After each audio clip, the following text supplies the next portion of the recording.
Hi dear students, tense की series में आज हम पढ़ने जा रहे हैं दूसरा टेंस, प्रेजेंट कॉन्टिन्यूअस टेंस।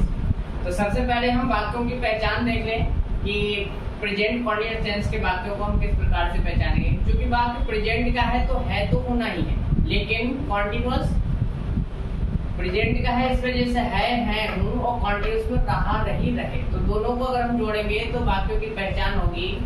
वाक्यों के अंत में रहा है, रही है, रहे हो, रहा हूँ, रही हूँ, रहे हो आदि शब्द आएंगे। तो इनको बनाने का इंग्लिश में ट्रांसलेट करने का फॉर्मूला होगा। सबसे पहले सब्जेक्ट लगाएंगे, हेल्पिंग वर्ब इसमें यूज होगी एच आर एम। सिंगुलर के साथ एच का प्रयोग होगा, प्लूरल के साथ आर का प्रयोग होगा, और अगर हमारा सब्जेक्ट आई है तो फिर हम एम का प्रयोग करेंगे हेल्पिंग वर्ब के रूप में, और मेन वर्ब की फर्स्ट फॉर्म और उसमें आईएनजी जोड़ेंगे। तो यहाँ पर वर्ब की फर्स्ट फॉर्म में आईएनजी का प्रयोग होगा, लास्ट में ऑब्जेक्ट का प्रयोग होगा। तो अफर्मेटिव का रूल रहेगा subject is are am, verb की फर्स्ट फॉर्म में आईएनजी प्लस ऑब्जेक्ट। निगेटिव बनाएंगे तो हेल्पिंग वर्ब के बाद नॉट और एड आता है। देखिए, एक रूल अगर तुम लोगों ने याद कर दिया तो बाकी चार रूल अपने आप बना सकते हैं। तो हेल्पिंग वर्ब के बाद अगर नॉट ऐड कर देंगे तो ये निगेटिव का फॉर्मूला हो जाएगा, subject is are am, not be first में आईएनजी प्लस ऑब्जेक्ट। इंट्रोगेटिव बनाते हैं तो ये हेल्पिंग वर्ब जो हमने यूज की है इज आर एम सब्जेक्ट के बाद यूज की है, ये सब्जेक्ट से पहले यूज होगी। तो सबसे पहले is are am subject, subject देखिए दूसरे नंबर पर, यहाँ सब्जेक्ट पहले नंबर पर था, यहाँ सब्जेक्ट दूसरे नंबर पर था, चूंकि इज आर एम उठ करके सब्जेक्ट से पहले। तो is are am subject verb में आईएनजी प्लस ऑब्जेक्ट, और क्वेश्चन मार्क भी जरूरी है। इंट्रोगेटिव निगेटिव बनाएंगे तो देखिए ये निगेटिव है, और इसको इंट्रोगेटिव करने के लिए हेल्पिंग वर्ब उठा के लिख दो सब्जेक्ट के पहले। तो रूल हो जाएगा H are am subject not verb में आईएनजी प्लस ऑब्जेक्ट। तो ये चारों रूल्स हो गए। अब हम सेंटेंस को ट्रांसलेट करते हैं, एग्जाम्पल के माध्यम से देखते हैं किस प्रकार से हम सेंटेंस को ट्रांसलेट किए। मैं घर जा रहा हूँ, सेंटेंस है मैं घर जा रहा हूँ, रहा हूँ से पहचाना गया प्रेजेंट कॉन्टिन्यूअस टेंस है। सब्जेक्ट हमने लगाया आई, और आई के साथ हम यूज करेंगे एम। तो आई एम जाने के लिए जो गो में आईएनजी जुड़ा, क्या होगा गोइंग टू होम। तो I am going to home. वह हॉकी खेल रहा है, वह सब्जेक्ट हमारा हो गया ही सिंगुलर है, तो सिंगुलर के साथ हम एच का यूज करेंगे, तो ही एच।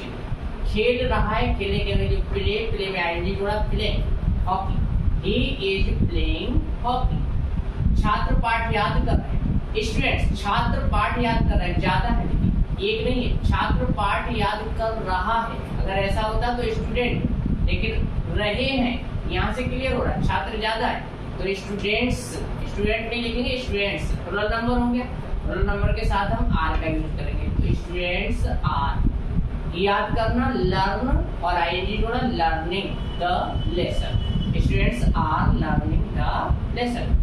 निगेटिव बनाएंगे तो इन्हीं सेंटेंस में अगर हम नॉट ऐड कर देंगे तो ये निगेटिव बन जाएगा। मैं घर नहीं जा रहा हूँ, मैं घर जा रहा हूँ, और इसी का निगेटिव हो गया मैं घर नहीं जा रहा हूँ। तो आई एम नॉट, देखिए यहाँ आई एम गोइंग, यहाँ लिखा I am not going to home, not add हो गया इसमें। छात्र पाठ याद नहीं कर रहे हैं, स्टूडेंट्स सब्जेक्ट हो गया स्टूडेंट्स आर, और आर के बाद नॉट आ गया, students are not learning the lesson. तो इस टाइप से हम नेगेटिव सेंटेंस बना सकेंगे। इंट्रोगेटिव में हेल्पिंग वर्ब सब्जेक्ट के पहले आएगी, लेकिन सब्जेक्ट के पहले हेल्पिंग वर्ब लगाने से पहले हमें देखना होगा कि हमारा सब्जेक्ट सिंगुलर नंबर का है, प्लूरल नंबर है, अथवा आई, उसी के अकॉर्डिंग। क्योंकि सब्जेक्ट के बाद भी हेल्पिंग वर्ब सब्जेक्ट का नंबर देख कर लगती है, और सब्जेक्ट से पहले भी उसी का नंबर देख करके लगती है। क्या वह घर जा रहा है, तो वह सब्जेक्ट हो गया हमारा ही, और ही से पहले हेल्पिंग वर्ब आ गई is he going to home.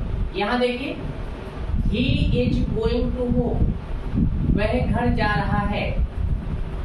क्या वह घर जा रहा है, तो ही सब्जेक्ट हो गया, ही से पहले आया is he going to home. घर कौन जा रहा है, अभी देखिए इंट्रोगेटिव कौन के लिए लोगे हु वाले सेंटेंस में कोई अलग से सब्जेक्ट नहीं होता है, तो हु खुद सब्जेक्ट का काम करता है, साथ ही इंट्रोगेटिव वर्ड का भी काम करता है। तो यही हो गया हु, यही इंट्रोगेटिव वर्ड है, यही बात का सब्जेक्ट। तो who is going to home, ये सेंटेंस इस प्रकार से बनेगा, हु गोइंग टू होम। तुम कहाँ जा रहे हो, कहाँ। क्या जब शुरू में लगा होता तो अलग से कोई अंग्रेजी नहीं लगानी पड़ती, केवल हेल्पिंग वर्ब लगानी पड़ती है हेल्प सब्जेक्ट से पहले। लेकिन कब, क्यों, कहाँ, कैसे, कितने, कौन, ये शब्द आते हैं तो फिर हमें इनकी अंग्रेजी लगानी। जैसे यहाँ कौन, कौन की अंग्रेजी के रूप में लगा, या कहाँ, कहाँ के अंग्रेजी के रूप में वेयर लगाए। वेयर सब्जेक्ट क्या है, तुम। यू और यू से पहले helping verb. Where are you going. अगर कुछ बच्चे ऐसे लिख देते वेयर यू आर गोइंग तो गलत हो जाएगा। जब तक हेल्पिंग वर्ब को उठा के सब्जेक्ट के पहले नहीं किया जाएगा तब तक सेंटेंस गलत होगा। तो तुम कहाँ जा रहे हो, वेयर आर यू गोइंग। अगर ये सेंटेंस ऐसे बनाया वेयर यू आर गोइंग तो ये सेंटेंस गलत होगा, क्योंकि ये इंट्रोगेटिव वर्ड का काम नहीं करेगा जब तक हेल्पिंग वर्ब सब्जेक्ट के पहले नहीं है। क्या तुम घर नहीं आ रहे हो, क्या लगा है, कोई अलग से अंग्रेजी नहीं लगानी, क्या की, तो are you not coming to home. अब आर ही क्यों लगाया, क्योंकि सब्जेक्ट हमारा यू है, यू प्लुरल नंबर होता है, प्लुरल नंबर के साथ आर का प्रयोग होता है, आर यू नॉट। तो सब्जेक्ट से पहले हेल्पिंग वर्ब, सब्जेक्ट के बाद नॉट। अगर हम चाहें तो इंट्रोगेटिव के रूल से चेक कर सकते हैं। एच आर एम में से पहले आएगा, एच आर एम में से पहले आ गया आर, दूसरे नंबर पर देख दिया सब्जेक्ट तो ये आ गया सब्जेक्ट यू, तीसरे नंबर पर दिया है नॉट तो ये आ गया नॉट, पर फर्स्ट फॉर्म में आईएनजी कमिंग और ऑब्जेक्ट। तो इस टाइप से ये सेंटेंस बनेगा are you not coming to home. वह किताब क्यों नहीं पढ़ रहा है, तो फिर से इंट्रोगेटिव वर्ड क्यों, व्हाई, सब्जेक्ट वह और सब्जेक्ट से पहले इज, ही सिंगुलर नंबर और उसके अकॉर्डिंग लगा इज। जब भी सब्जेक्ट के बाद लगे चाहे हेल्पिंग वर्ब, चाहे सब्जेक्ट से पहले लगे, लगेगी सब्जेक्ट के नंबर के अनुसार। Why is he not reading the book? Thank you for watching this video.